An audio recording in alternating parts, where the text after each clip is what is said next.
Greetings and welcome to Voices from Albion, a Magnetic Minstrel podcast.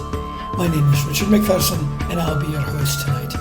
Munch on some sweet petticoat tales, or take a long draught of some Aberdeen ale and sit back while I tell you the tales of a lost Albion empire and the musical saga of Magnetic Minstrel.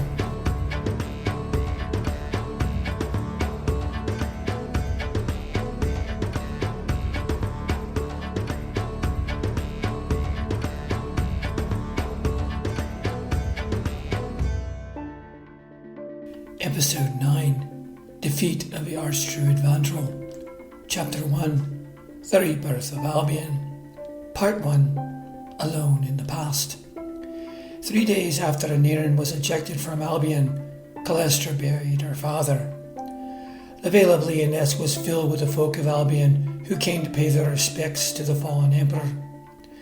While it was a solemn occasion marked with emotions running rampant amid the retaking of Castle Dŵr and the Vale of Lyonesse, the reality of her situation was not lost on her. She was now Empress of Albion and must rule alone without Aneirin at her side. There was no telling when the Arch Druid's accursed enchantment would be broken that he might be able to return. The other extremely telling reality was that her husband was now de facto Emperor in absentia of Albion, and that Taliesin Silverbrow was now its reigning monarch, although none could guess when he might assume that august appointment. As it was, the day-to-day affairs of the empire now fell to her, and she must decide the matter of the rebirth of Albion. Coming on the heels of this was joyous news that might have brought tears of joy under almost any other circumstance. The soothsayer came to her and told her she was with child and would bear twin sons in the spring. When the fact was confirmed by the midwife in attendance, Calestra found that she could only weep for the fact that her father would never see his grandsons rule in Albion, and she had no idea if she would ever see her loving husband again in her lifetime. Part 2, The Reshaping of the Empire. Life goes on, and Calestra was grateful there was so much to be done to reshape the Vale of Lyonesse and scrub the vile stain away left by the Arch Druid upon Castle Dŵr. The magical houses of the Office of Albion undertook the building of their separate citadels up and down the Vale, and Lyonesse underwent a remarkable transformation. The Brotherhood of the Druids, along with the Sisterhood of the Lake, built their new magical sanctuaries, and indeed the College of Bards and the Guardians of Magecraft forged their new strongholds in the hills above the Vale of Lyonesse. The fortress of Castle Dŵr itself was to undergo a complete restoration to mark the new era of Albion's reclamation. Throughout it all, Calestra could not help feeling Aneirin's absence. As her body began to swell with the gift of her twin sons, she almost felt like she could hear his voice carried on the winds like a deep yearning of the soul. As the days turned into weeks and finally months, the reborn specter of Albion grew around her as she advanced through the various stages of her pregnancy. She called upon the ruling council of Lyonesse to mark a festival in the name of her missing love, that Albion might be reminded that it did indeed have an emperor, perhaps if in name only. The festival of remembrance began to take shape with the full heart of the realm behind it, and it cheered Calestra to see how much the folk of Albion admired and respected their absent emperor. Yet as the anticipated celebration grew near, events came to fruition which would bring about the return of Taliesin Silverbrow. The first happened the very night of the festival of remembrance. Calestra presided over the event, swollen in her last weeks of the twin pregnancy. At the height of the celebration, the Black Dragon Herald of Vandrel's dragon horde swooped in an attempt to disrupt the festival. Calestra summoned her power as regent of the earth and incinerated the dreadful beast in a sphere of emerald flame. Yet the confrontation drove her into labour, and she delivered her two sons later that night. In the wake of the battle, the portents of the dragon's arrival could only mean one thing, that Vandrel was not far behind, and with that also came the calming revelation that it also meant the return of Taliesin Silverbrow.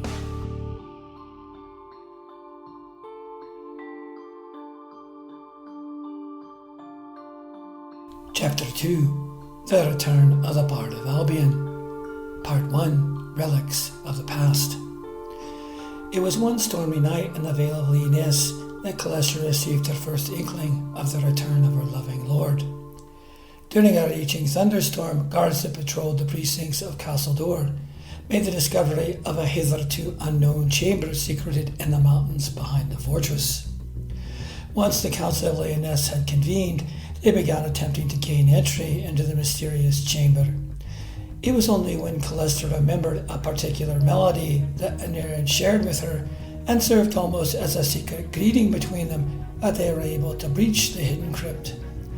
Inside, they found a vast archive of relics from the past in the form of all manner of ancient Atlantean technology pilfered from lost Atlantis. Calestra could only laugh when she found that it was none other than her loving Aniran that had been responsible for the hollow built so cunningly in the hills behind Castle Door.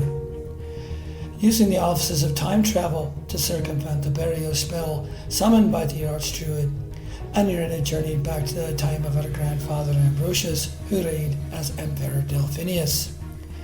There he had left a message for her to find describing the exact nature of his return to Albion that could be deciphered by her.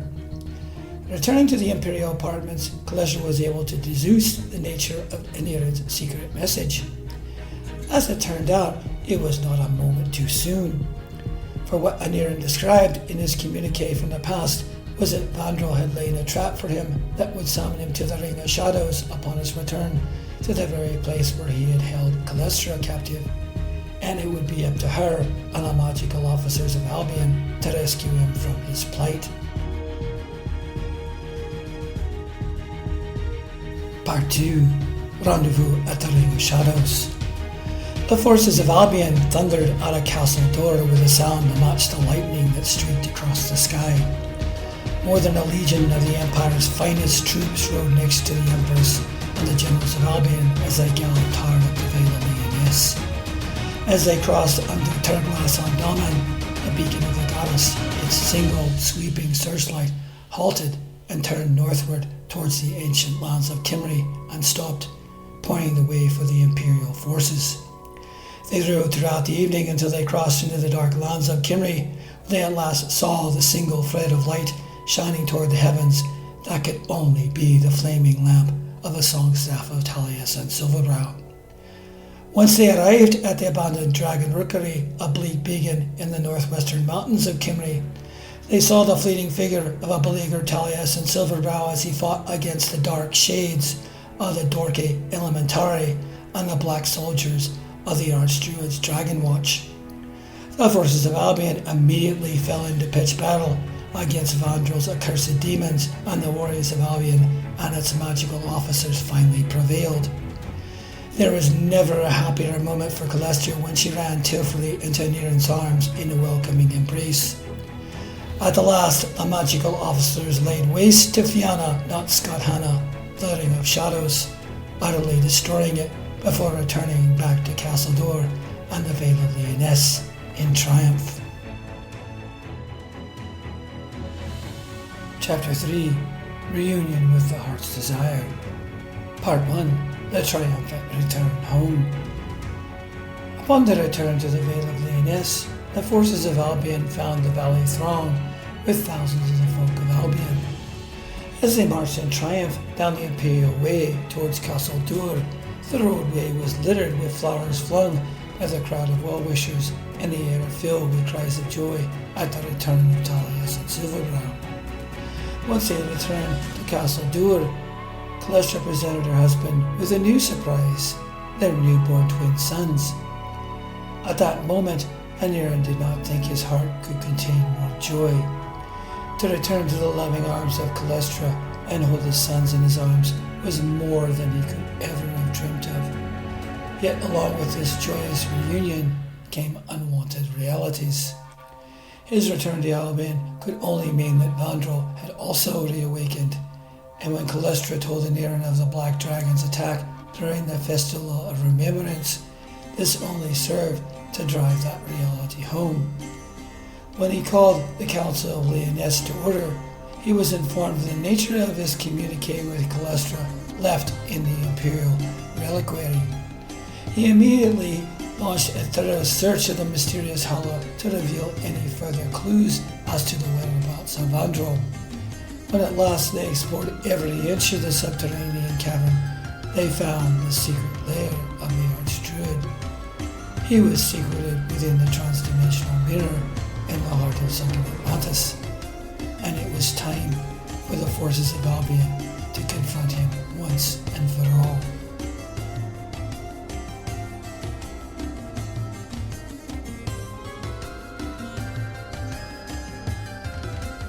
Part 2. Piercing the Heart of the Lost Realm. Thus began a cat-and-mouse game where the forces of Albion would at last confront Vandrel in the dark heart of his power. Aniran was shocked at the sheer volume of the technology that he had been able to retrieve from sunken Atlantis, which actually spoke to many separate trips to the Lost Realm. While there were many powerful talismans counted among the catalogue of the Imperial Reliquary, none captured the imagination quite like the wings of the Archangel. They were truly a pair of wings strapped to the back and allowed the wearer to ascend into the sky and soar up like a bird upon its breezes. What was even more striking was that Aniran found a new suit of his armor in a separate chamber inside the reliquary. Possessing its own pair of Archangel wings, it was powered by the mysterious power of the ancients of Atlantis, and spoke to the fact that he would travel back in time to the Lost Realm at some point in his future. As Albion prepared for its first journey to sunken Atlantis to assail the Arch Druid within the accursed prison of the transdimensional mirror, Vandrel mounted his first attack against Albion on the Vale of Lyonesse. Emptying what had once been the zoological gardens of Atlantis, he compelled the creatures to attack Castle d'Or on the Vale of Lyonesse. The gateway beneath the beacon of the gods was besieged by a legion of fantastic creatures that Aniran had only read about in mythology. Thousands of griffins, hippogriffs, unicorns, chimera, phoenixes, centaurs, and a panoply of other creatures awaited at the gates like a veritable sea of the fantastic. When the armies of Albion rode out with their emperor to confront them, it was by the aid of the magical officers of Albion that the compulsion forced upon the creatures was broken. Aniran then gave them a choice. They would either pledge their allegiance to Albion or die at the hands of its armies. The creatures chose allegiance and pledged to come when Albion called. Yet Vandrel would not be denied. He sent his darker army of creatures, and a new accursed bestiary gathered at the door of Lyonesse. Legions of manticores, minotaurs, basilisks, werewolves, giants, and a host of other creatures launched their attack. Sounding the war horns, Albion fell into pitched battle against the new threat. At the last, the fantastic creatures of Atlantis came to their aid, and the dark hordes of Vandrel were driven away in an epic struggle at the very doorway of Lyonesse.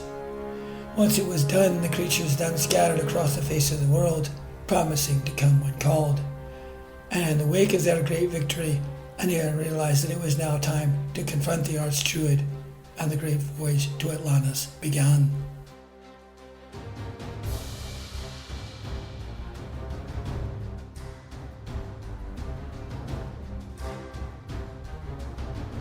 Chapter 4. Piercing the Heart of the Lost Realm. Part 1. Behold the Ruins of Atlantis. It began with an unusual discovery. Within the Imperial Reliquary, Aniran found the controls for something that looked like a flying drone. What it turned out to be instead was a remote control for one of the ancient Atlantean flying craft. Using a device to retrieve one of the flying machines, Aniran quickly learned that it was not only capable of soaring into the sky, it possessed the ability of diving deep down into the sea.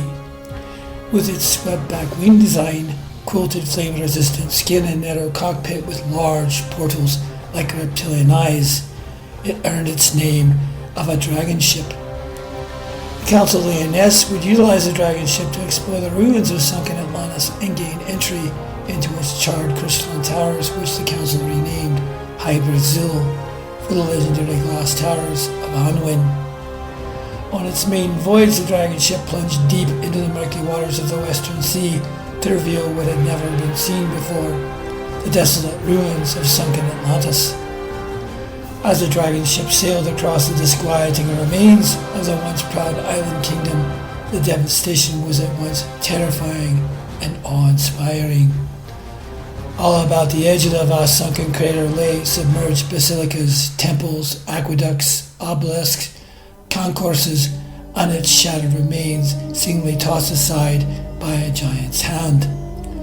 And at the heart of the crater lay the half-submerged ruin of the great asteroid that had decimated the city. Once they had passed the eerie specter, the dragon ship passed out of the ruins of Atlantis and docked with the central core of towers within the charred remains of Hyperzil. Now would begin their slow and methodical reclamation of what remained of the lost realm of Atlantis.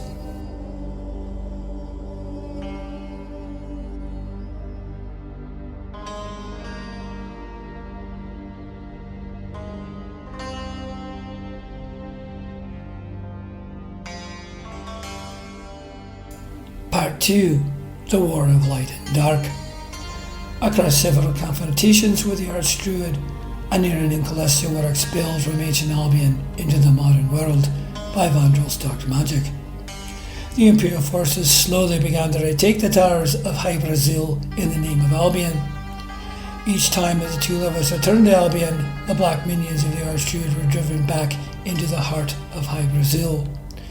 When Vandrel began to use the power of a transdimensional mirror against Albion, Aniran decided that it was time for the magical officers of the realm to construct a mirror of their own in defense of Albion. The terrestrial visionary was created and imbued with the powers of the earth by the magical officers of Albion, and at the last by Empress Calista herself, regent of the earth. At the height of a great battle within Hyperzil before the massive specter of a transdimensional mirror, Vandrel unleashed its great power in a desperate effort to destroy Castle Door and the Veil of Leoness. Its great pulse of power met that of the magical prowess of Albion high in the sky above sunken Atlantis, and the star of Albion was summoned into the heavens, this time brought forth from the dark sea. In an epic confrontation between light and dark, the star of Albion consumed the heart of darkness conjured by Vandrel in a titanic explosion, reminiscent of its initial rising above Castle Door and the Veil of Leoness. This would spell the beginning of the end for Vandrel, as he was now effectively trapped within the transdimensional mirror, which was now his prison. Yet Vandrel refused to surrender and challenged Aniran to one final duel. If he would enter the transdimensional mirror, if Talius and Silverbrow only had the courage to confront him at the heart of his power. Aided by the magical officers of Albion and Calista with their power as regent of the earth, Aniran entered the mirror and in a pitched battle before the slumbering spectre of his dark army, the Coldine. Aniran defeated Vandrel and awoke his accursed army. The last thing Aniran saw before he escaped the hellish realm was the black metallic demons as they descended upon the Arch Druid to feed upon him with their relentless thirst for blood. Once back in Hyperzil, a vast shield swung down over the transdimensional mirror, trapping the Arch Druid forever and sealing his ghastly fate.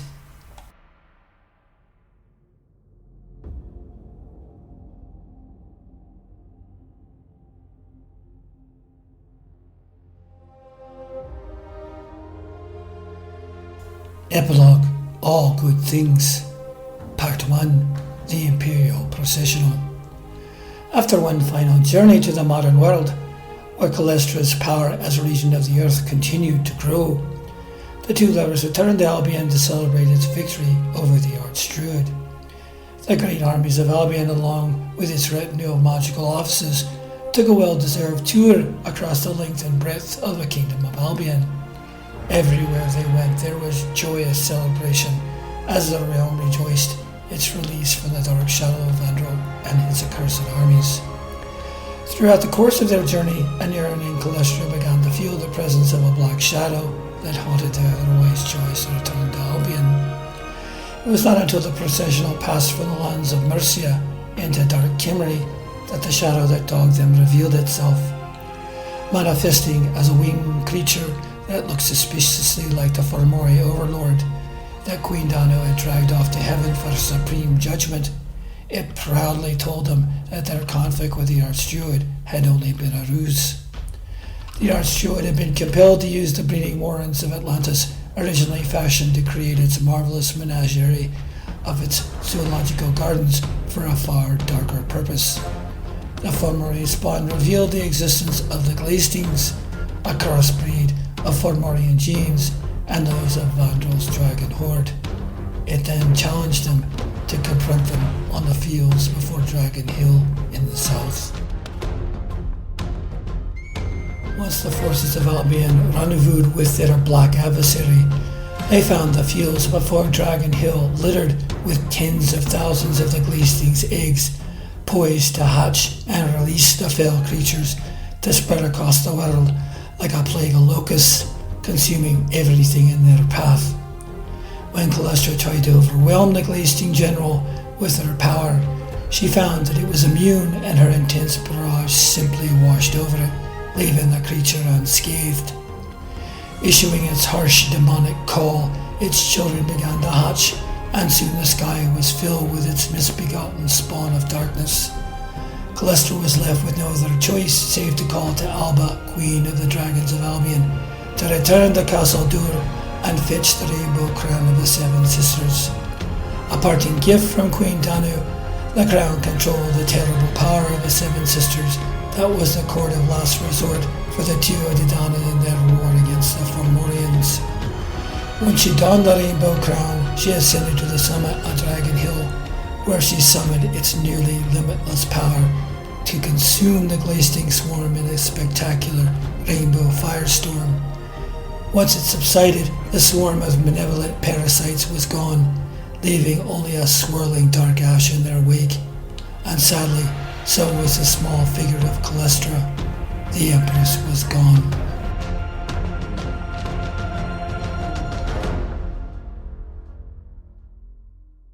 Part 2. Pulse of My Heart. Both the modern world and ancient Albion mourn Calestra's passing. Thought lost in the sinking of the performance platform in the modern world, a funeral was held at Imperial Ranch, where thousands marched in silence to her grave.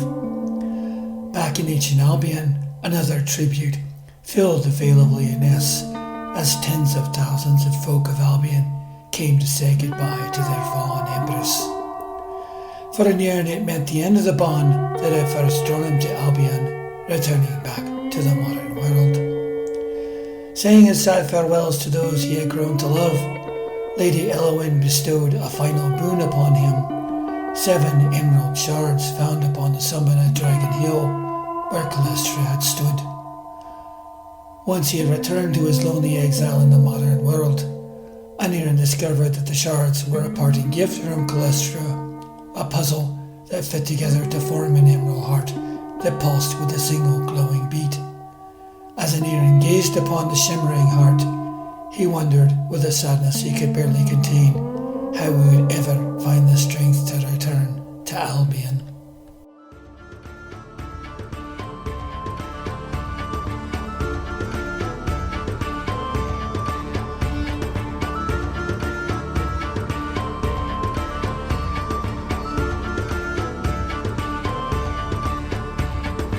This has been Voices from Albion, a Magnetic Minstrel podcast. I hope that you have enjoyed the show and will tune in next time for the next episode. If you want to know more about the Lost Albion Empire, please go to starofalbion.co.uk, and if you are curious about the band Magnetic Minstrel, please go to magneticminstrel.co.uk. So until next time, stay safe in this uncertain world, my fine lads and lasses, and fare thee well. Voices from Albion, the Magnetic Minstrel podcast, is a production of Keramora Audio. Copyright Richard McPherson, 2020. All rights reserved.